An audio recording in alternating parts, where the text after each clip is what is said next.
With all the dark, scary things happening in the world right now, you might be feeling heavy, maybe even hopeless. But beneath the surface, there's something very powerful happening. It's It's an an awakening. awakening. I'm Jay Pryor, spiritual seeker, life coach, and teacher. And I'm Megan Lee, a 7th generation seer and medium. We're bringing our gifts to this present moment. Exploring our own awakening and talking with leaders, healers, and visionaries who are helping others wake up as well. We're also diving into the neuroscience of the woo-woo, exploring how science is finally catching up with the spiritual and helping explain it.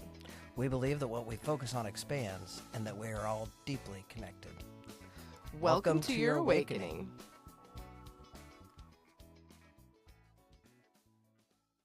When we met, we both had these serendipitous situations with our kiddos and what we were doing with them health-wise, and that we wanted to have you on today to talk about your journey with Ayurveda, the spiritual part of that and how it's kind of evolved, but also anything else you want to share with us, because I believe you're a lovely human. Well, thank you. I do my best to be, a decent human. Lovely is a plus.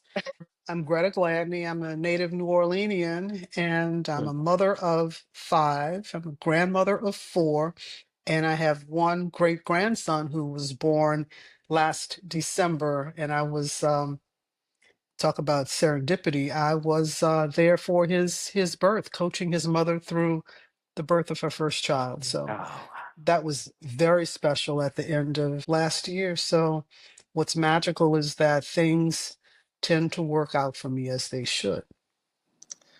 awesome. My journey with Ayurveda and my journey really with my youngest son's health. Zach is 7 years old now. And when he was about 10, 11 months old, he was diagnosed with a rare form of muscular dystrophy. And he's non-ambulatory. He has never walked. He doesn't have head control. He has axial weakness. He can't hold his head up. And Western medicine, no answers. Lots of researchers would like to follow him, but no treatment, no cure, no recommendations other than palliative care.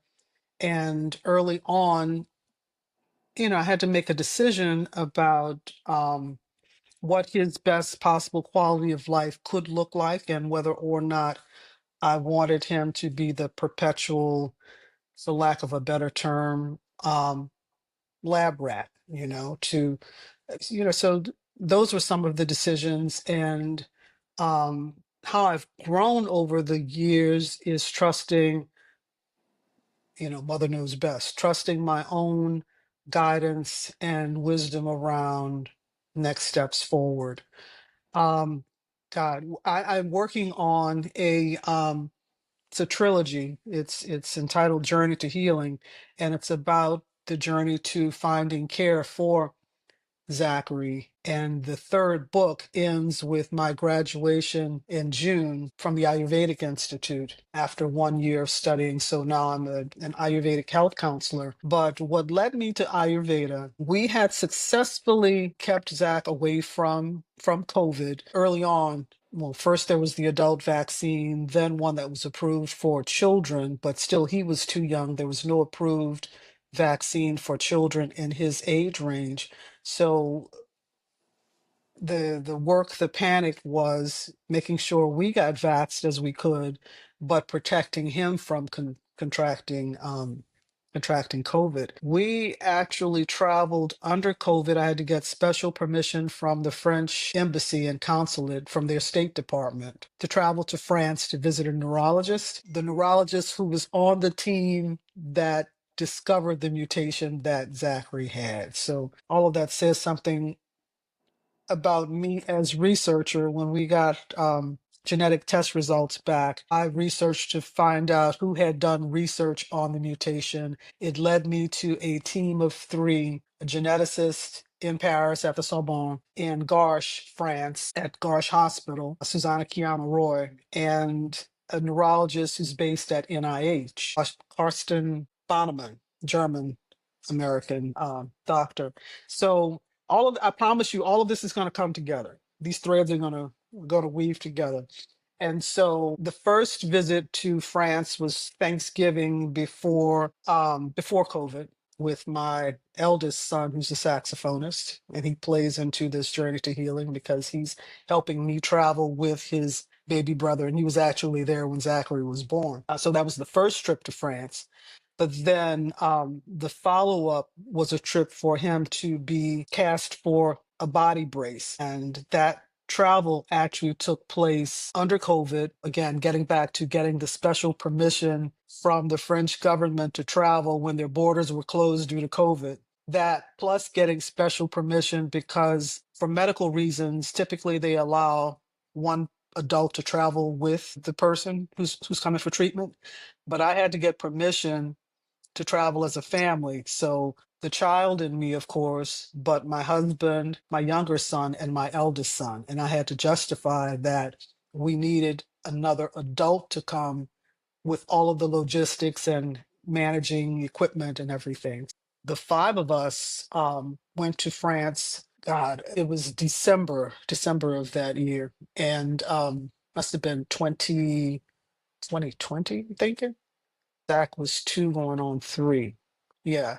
So we got permission from the consulate working through there's an office here, a consulate office, like a cultural attaché here in New Orleans, working with her and her advising me every step of the way as opposed to going through New York. And with jurisdiction, it's always the question of, does she refer me somewhere else? And I'm like, no, you're in New Orleans, work with me. And so she walked me through this process of getting approval for this medical travel. And yeah, so masked and all, we had to fly into Paris and then take a car into, God, I'm forgetting what town we stayed in, but the hospital is in Garches, France. We were there for Christmas that year, renting a house that I had found that I liked on Airbnb, and things tend to work out for me. Across the language barrier, the woman who was the manager of the house, because that family was in Australia, I told the woman I wanted a Christmas tree. And she and her husband went out and she said, like, how tall? And again, this is us across a language barrier. And I'm trying to say, like, no, I want at least 6 foot, 6, 7, 8 foot tree. But converting that to meters, she and her husband went to whatever lot, wherever it was in that area, and found the last Christmas tree, a real tree. So we had a tree, and the owners of the house told her where to find ornaments. So we had a tree and ornaments. So I made an event, and I've got photos to prove it. But anyway, it was a 3-month process to get. It's like seeing a tailor. So the first date, he had to be, it's like a plaster of Paris cast. He had to be cast for full torso and neck. So they had to do like a body cast, and they did his legs too. And after that, then you go for a fitting about a month or so later, but you don't get delivery of the brace for it. It's a 3-month process. So we were just shy of the 90-day tourist visa expiring, and we got his first brace. And initially my thinking was that because this neurologist, she was the most knowledgeable person in the world on his condition at the hospital. There's a school for kids with the condition and all. We were really thinking about, or I was thinking about relocating to France where he could get the best possible care. What happened and how it ties into this story of starting to trust your own wisdom, it didn't work out. And also, I had to make these decisions around whether or not I want him to be understudy, all along. And as an advocate with several agencies for, muscular dystrophy and rare diseases, more and more I saw how they were skewed, if you will, towards researchers because parents desperately want cures and answers for their children. Initially, I was that parent, and I've moved and grown over time from being that parent desperately looking for answers and a cure to being a person who has, of necessity, developed more spiritually, gone deeper within, and I'm different and I see the situation differently. And so And I know I want to say a couple more things before you ask me a question. Yeah, we did our 3 months, came back with a brace, sort of a damaged or severed relationship with the neurologist. We're fine now, but during that visit, I had met the three on that team. I had met the neurologist at NIH at a conference in Chicago. So I'd figured out how to, and I wasn't working at the time either. That's the other thing. When Zach, we discovered his condition, that became my full-time job. So I had to figure out how to get the family to Chicago. It was four of us instead of my eldest. He wasn't with us that time. So I had to get us to Chicago for this conference. And I'm always also trying to make life as beautiful as I can in the moment. So we flew up, and I decided I wanted the family to take the train back from Chicago to have the experience of, living in the family train car and all. And it's like a 24-hour ride and all. So we took the train back and had, a really lovely experience, even though these very serious things are going on. But, I met the neurologist from NIH there, and he's the one who said, there's no treatment, no cure, and like he's snapping photos and stuff, and he's in researcher mode, and I'm parent looking for answers. So I had that experience, and similarly, I had experience with the neurologist in France who really wanted us to relocate there, and it was really tied to her research and her work. I had opportunity to meet the geneticist at the Sorbonne, Giselle. Giselle, I'm forgetting her last name right now. Her last name might be Bon, but very different. I walked away with a very different feeling for her because she and Susanna were in this conversation about whether or not they should be more aggressive in asking for tissue samples from patients, largely children. Susanna, the Spanish neurologist, she was saying, well, maybe we should be more aggressive about asking for samples. And so I'm picking up some of the French in the conversation, but then Giselle asked me, and she explains to me that her position on it. She said, unfortunately, with this condition, there are going to be surgeries down the line. She said, in my opinion, you're going to take a tissue sample, you take it when you're essentially cutting anyway. She said, absent that situation, she said, that's too much. I cannot ask someone for a tissue sample in support of my research. And she talked about other challenges with a child who passed away, a heart she was supposed to receive, but a mistake was made in the processing, like they used formaldehyde or something to preserve it, and there was no way she could use the tissue. She said, but what are you going to do? It happened, and you move on. Just her strong ethics around treatment of very vulnerable families and patients, she gained all of my respect there. And I think in that moment, that was the beginning of making a decision about not being overly engaged with the medical profession and researchers, aside from the doctors, the team that we have to see through the muscular dystrophy clinic and all. We're getting to this transition of how spirituality comes in, and the Journey to Healing project that at this point it's 3 books. The first book ends after a hospital stay when I had to fight for his life against and there are problems in there are a bunch of problems. There are problems across race, there are problems across class, that combined with problems in teaching hospitals, because you're dealing with, on the one hand, you're dealing with, it may be attendings who don't listen to you because they don't realize they got an unconscious bias against you because you're black and you're a black woman. So there's that. Then you're dealing with residents who don't really know, as they are prescribing for a child with a condition that a handful of people in the world know about.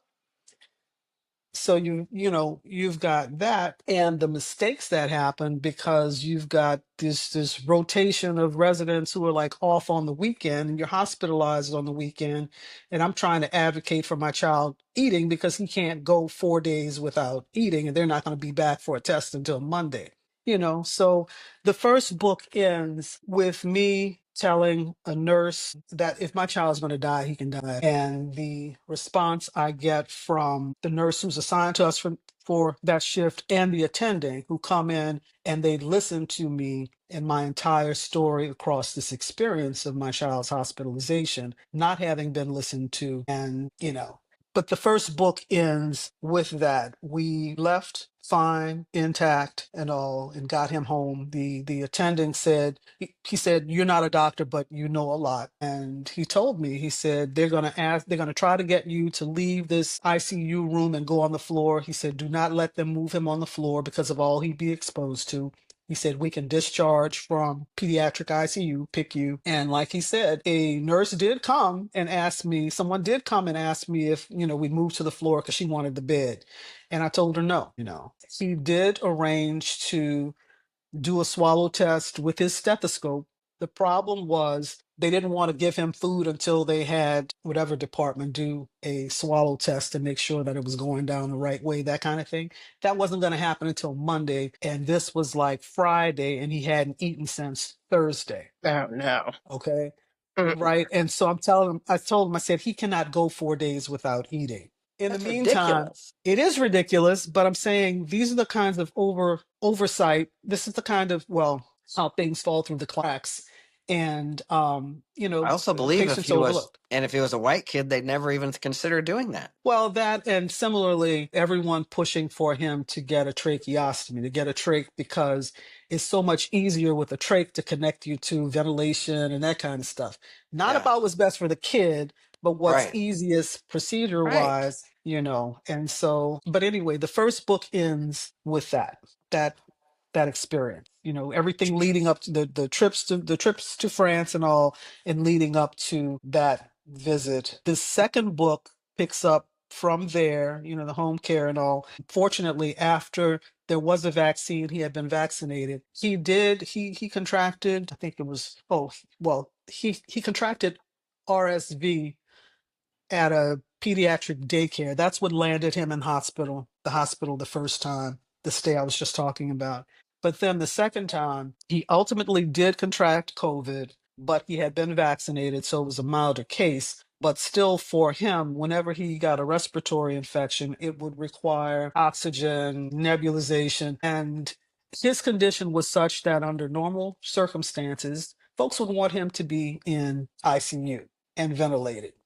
Okay. There was a second visit that I haven't talked about, but after the second screw up in ICU and having decided if he's going to die, he's going to die at home. Through this respiratory illness, I kept him home. And I was sleeping on an air mattress in his room, 24-hour care, of course, and got him over the hump with the respiratory infection and all, but he had lost weight. And when I'd hold him, I could feel his bones. I could feel his butt in my hand. And I remember that night I said a prayer, and it was, God, what do I do to heal my son? What do I do? And I went to sleep on the air mattress in his room by his bed. And I guess my relationship with spirit is such that the next morning I woke up and I'm like, so God, what you got? And one word came to me, and it was Ayurveda. I heard it clearly in my head, but there was one word came, and it was Ayurveda. And so the second book ends with me with the prayer and getting that answer the next day. Wow. I've got goosebumps a mile high.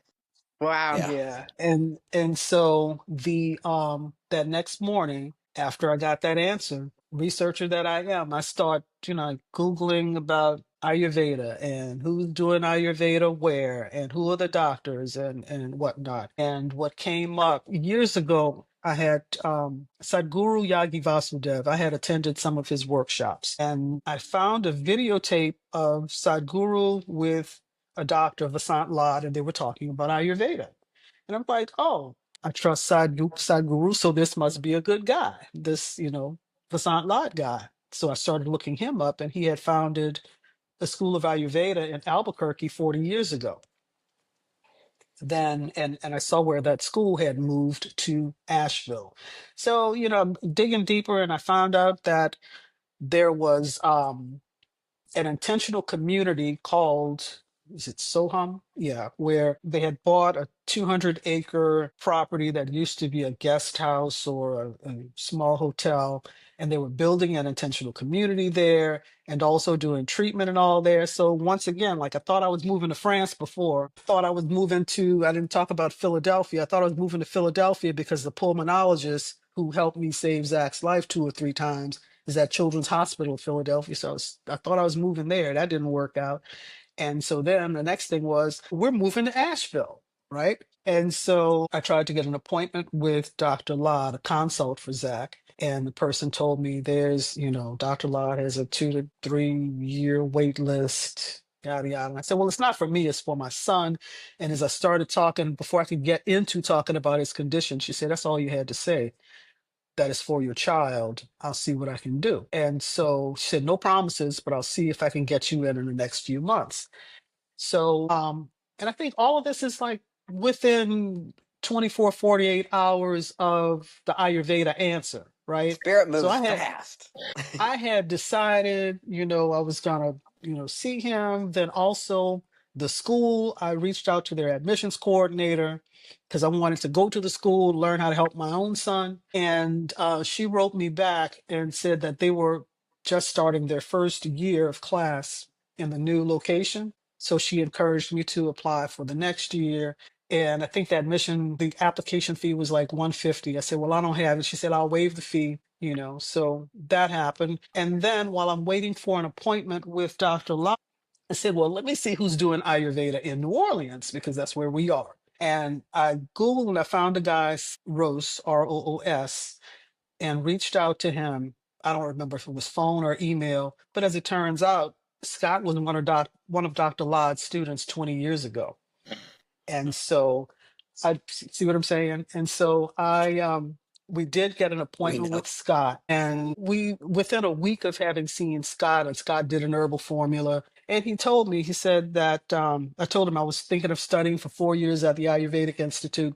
He said, Greta, you don't need to be there for 4 years. Go for one. It's going to be very intense. You'll learn a lot, but you don't need to hang around there for 4 years. And he did an herbal formula for Zach. And he told me, he said, if he were in India, there are other things that they would treat him with, but that's Ayurveda is not recognized as a licensed medical profession here in the US. So none of those herbs, he said, Lod won't give you those here, because if something happens and someone dies, they'd be shut down, So anyway, saw Scott, and then I saw Lod maybe a week or so afterwards. We got an appointment with Dr. Lod. He was in India, and he had a doctor with him who's actually American, Doug Neal.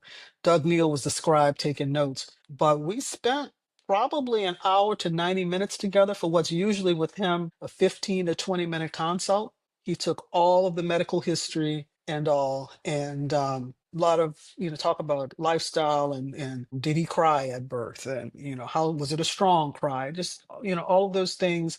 I had to send him a photo of, I think it was Zach's thumb, a palm, an ear, his face, and his tongue. Looked at all of those. So he wanted to know his birth date, because he looks at the Jyotish, the Vedic astrology. And he said that, in his chart, it predicted lower body weakness. And, so he brought all of these different things to bear in creating a formulation for Zach that largely focused on his respiratory insufficiency. And he said, things that sound, what do I want to say? They don't sound like traditional Western medicine, but he said he has a fear of drowning. And he said it's because of his respiratory insufficiency. He's afraid. So he's outwardly afraid of drowning in bodies of water. He said, but it's because he's afraid of drowning because of the fluid buildup in his lungs, And so, but the formula he did, he's funny. He said something like 9 is fine, because there were 9 different herbs in this formula he put together. And actually, one of those herbs has 10 things in it. I think it's Dasha Mula. Dasha means 10, but there are 10 herbs inside that one formulation. But anyway, he put together this formula for Zach, and he told me it's like 3 times a day with ghee and honey. And there's a proportion, it's like twice as much honey to ghee. Do that 3 times a day. And other things like bashti. Bashti is an enema, but a nutritive bone broth enema. And Abhyanga. Abhyanga is oil massage with herbal formula oils, medical oils, and do that, followed by do the oils, and then put him in a bath that contains baking soda and ginger because that helps with the absorption of the compounds in the herbs through all the layers of the skin into the bloodstream and nervous system. Okay, so all of that, I know that's a lot, but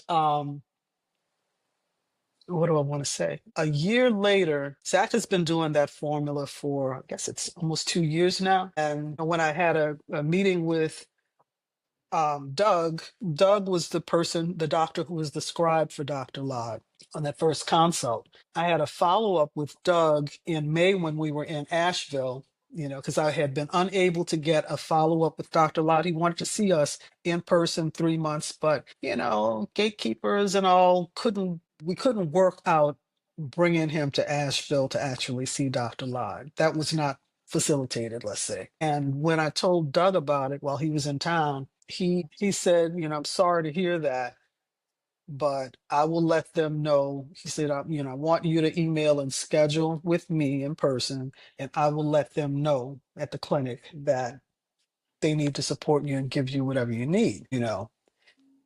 Back up a little bit. How I end up connecting with Doug this time is Doug was doing a ritual that's called Agnihotra. It's a Homa ceremony, and it's performed. You build a fire in a copper pyramid. He was doing Agnihotra, and all of the students in the school were invited to come. I was in New Orleans, so I was going by Zoom. But that's how I ended starting the conversation with Doug about not having been able to get an appointment with Lod. Okay. And I continued to do Agnihotra, sunrise and sunset with Doug. Sometimes it would just be the two of us for a month and a half. Wonderful experience. We could talk about that on another podcast. But anyway, um, saw Doug in person, and one of the things he wanted to know was from last time, what Dr. Lod his recommendations, how much did you implement? And I told him that what we were able to do was the herbal formula and the baths, the oil massage, but the baths were more intermittent. And he wanted to know what had happened as a result. I hadn't realized it, but Zachary hadn't had his respiratory condition had improved. So his oxygen sats were always in the high 90s, so that was an improvement. And he hadn't had respiratory infections. And I hadn't realized it until seeing his pulmonologist a couple of months ago. He was doing nebulizer. He had been prescribed nebulizer meds twice a day. And we haven't done that in months, And so I hadn't realized that, no, we haven't needed any of that. When he gets sick now, we no longer have the problems with his oxygen levels dropping and him needing supplemental oxygen, through the ventilator and all. He doesn't have that problem anymore. And so I spent the last year studying Ayurveda largely remotely, but I had to spend about 6 weeks. I did 6 weeks in person, and another odd coincidence, I was actually there when Hurricane Helene hit and had to drive home through the mountains. This path is called something like the Dragon's Tail or something, something like that, through the mountains, the only road I could find to get out by myself. So, that Wow. question. What a story. Holy smokes, Malone. And so the third, the third book is about this year in studying Ayurveda. Wow. Well, first of all, when the book, we want to make sure we highlight the book. So if, it's not out yet, we'll have you back when it launches Oh, or something sure, like sure. that. I'd love to. Yeah, We'll do I'd that. love to do that. Yeah, but also have you back several more times because there is so much around Ayurveda, and it's such a complex practice that I love that your spirit, spirit's like Ayurveda. And then from that second you heard that, within 24 hours, that all of this is just happens lickety split as if it was supposed to. And then you just end up in the place you're supposed to be, doing the thing you're supposed to be. And then the other thing that I wanted to point out is you don't realize how far you've been swimming because you've just been swimming until you look back and you're like, oh my gosh, we haven't had a respiratory issue in 2 years? Greta, that's phenomenal. That's Yeah. phenomenal. That's phenomenal. And then for you to be, come to this because of your son, and then also the medical side is, there are no words for what Ayurveda does because it's the bee's knees. It's an absolute shame that United States does not recognize it as a healing practice, because it clearly is and has been for over a millennia in other countries. But that with this medical condition, you spiritually went into a different direction and went in way more as well. And I think that's also very cool, that sometimes it takes trauma, to get us there, but also the clarity that you have is amazing. Very cool. Thank you for There sharing your story. and Oh, sure. Thank you for listening and thank you for the time and the invitation. But in the books, there will be there are other mystical, if you will, threads of readings and conversations with many different spiritualists. In the first book, I talk about visiting a physician in New York City who's also a shaman. And I remember Zachary must have been almost 2 when we visited him. And again, this was under COVID, so New York was shut down, we're masked, and very few people. It was lovely, but very few people on the street. And I remember Zachary being on the table and the doctor asking him, he said, Stephen Weiss. He asked him, he said, "So who are you?" And he said, "I'm a teacher." And that has been reiterated through other conversations with readers and spiritualists. Um, he came through to open the door to your magic and your work as a healer. And that has come. Several people have said that without prompting. Yeah. Yeah. And one of the things I want to acknowledge and appreciate is, first of all, thank you for being on here with us and sharing your gifts and your story. And there was that moment, and you need to make a movie out of it, but that moment when we give it to God, and then it's just, we're right there with you as the very next day you hear Ayurvedic, and then very next thing you hear, it's like Megan said, within 24 hours, all of those breadcrumbs, footsteps, whatever, that guidance that pours in, and the fact that you followed it and then continue to open up yourself to spirit, that's what our podcast is all about. That's what our commitment, our goal is to continue to share stories like yours in hopes that other people will have the opportunity to embody and awaken to their own gifts and to, walk this path with spirit like we do. Because it's funny because Megan was telling me that you and I are close in age. I just turned 59. And I don't want to do anything else. I just am at this point in my life where, I just want to do what the next thing Spirit tells me to do.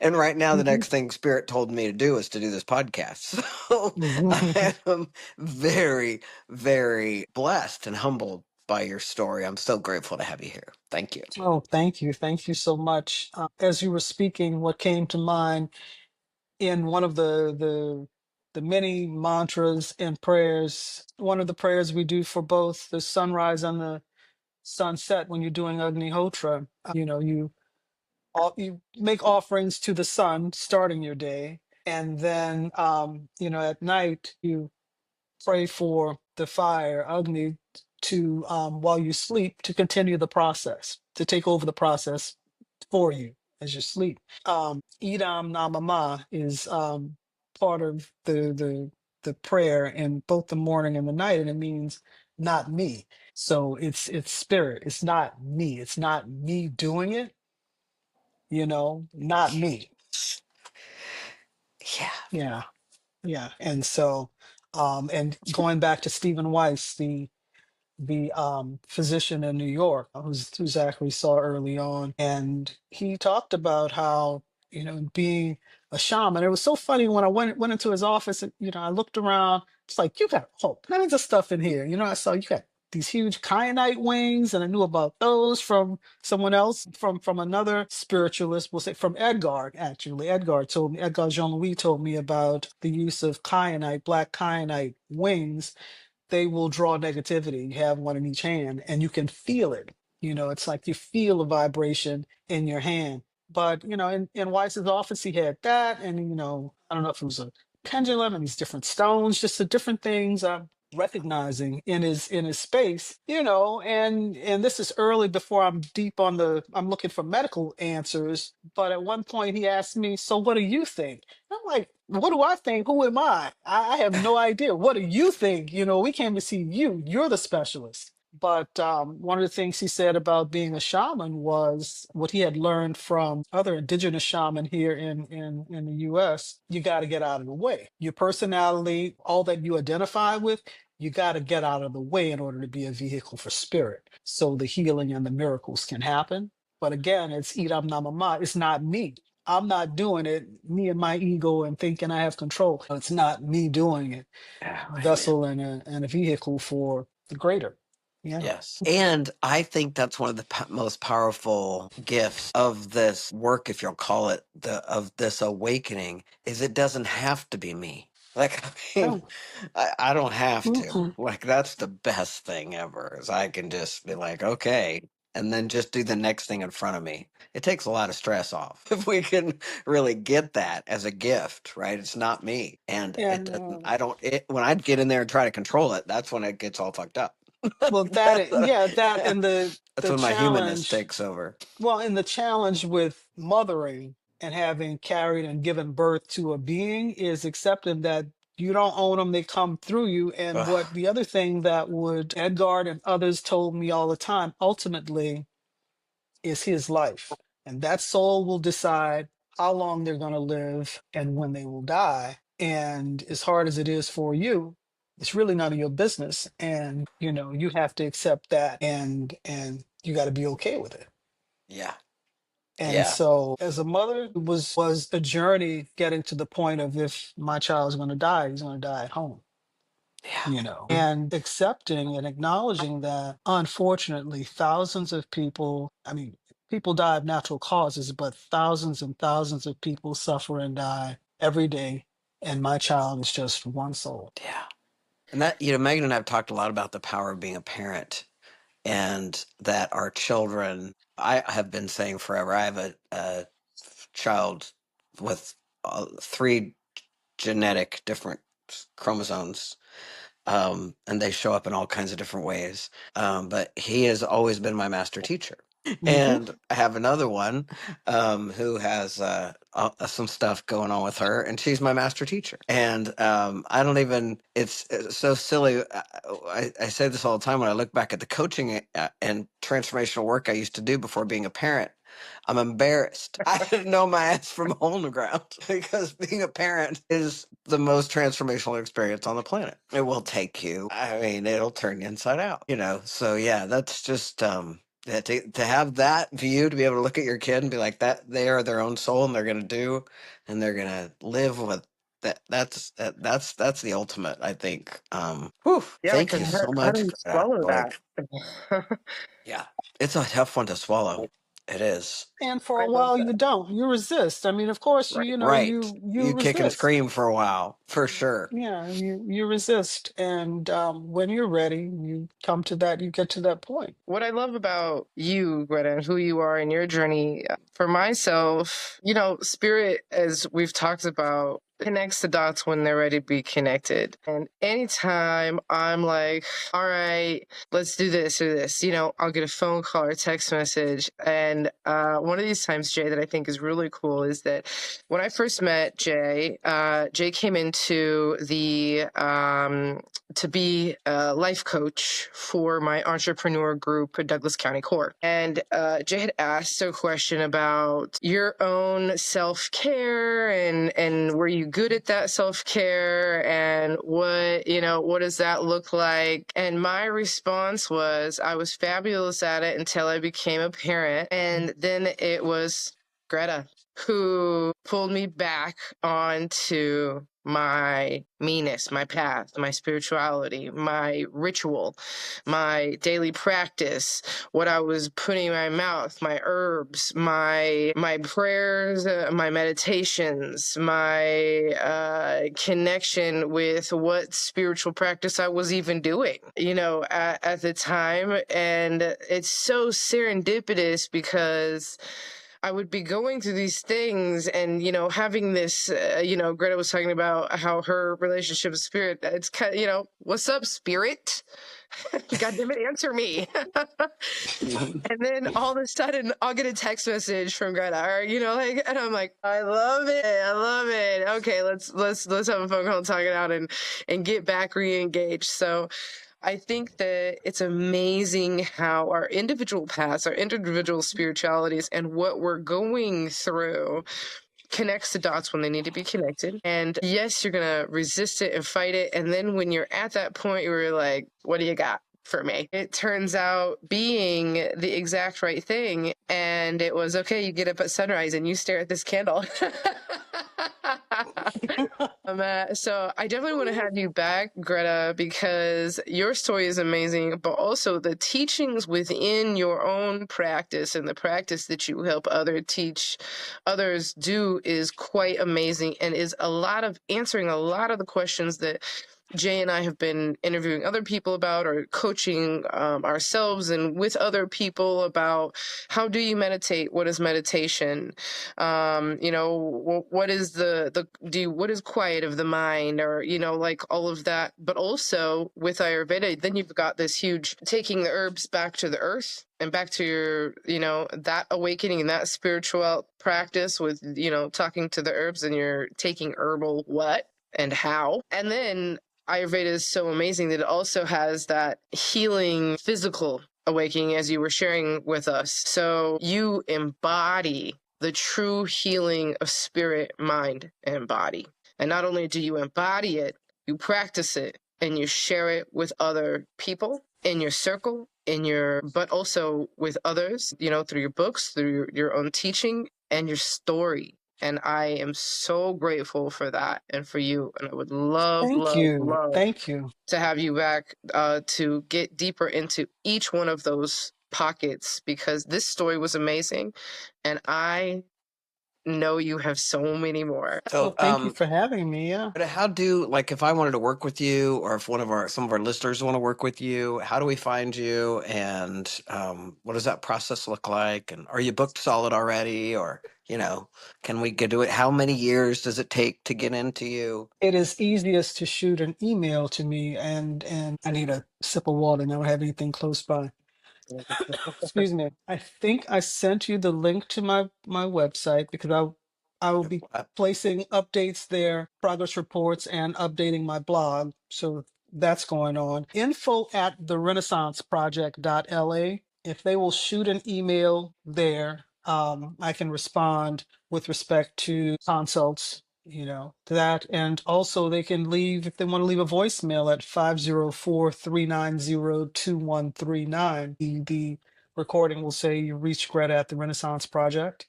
But if you will, if anyone who's interested either leaves a message or shoots me an email at info at therenaissanceproject.la, or they can text that same number of 504-390-2139. I will respond. I'm not, what do I want to say? I am not yet so high tech that I have a special calendar where you select a date and all. I started renovating a house yesterday. And so I'm doing the things, but yeah, anyone who reaches out to me, they'll get a response, and with an inquiry, to tell me about what you're working on or what you're up against right now, and I'll respond to them, and see if they want to schedule time to talk. Yeah. Great. Well, So, I definitely feel like we're going to be sending some people your way. So, well, that's very generous and kind. It's been a pleasure talking to both of you, and please consider me a resource. Send questions my way. Okay. Thank you Take so 100%. good much. care. You're welcome. Thanks so much for Yeah. Thank you having me so and for the much. work that you're doing. And All right. and Take care and of you. Megan, keep staring at that candle. I am. I will. Thank you. All right. Take good care. All right. Bye-bye. Bye bye. Bye. Thanks for catching the Wake Up Way with us. We hope today sparked something in you, a reminder, a question, or even a deeper breath.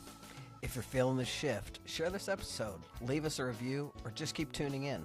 Every wave you catch matters. And remember, what we focus on actually expands. We are all very deeply connected.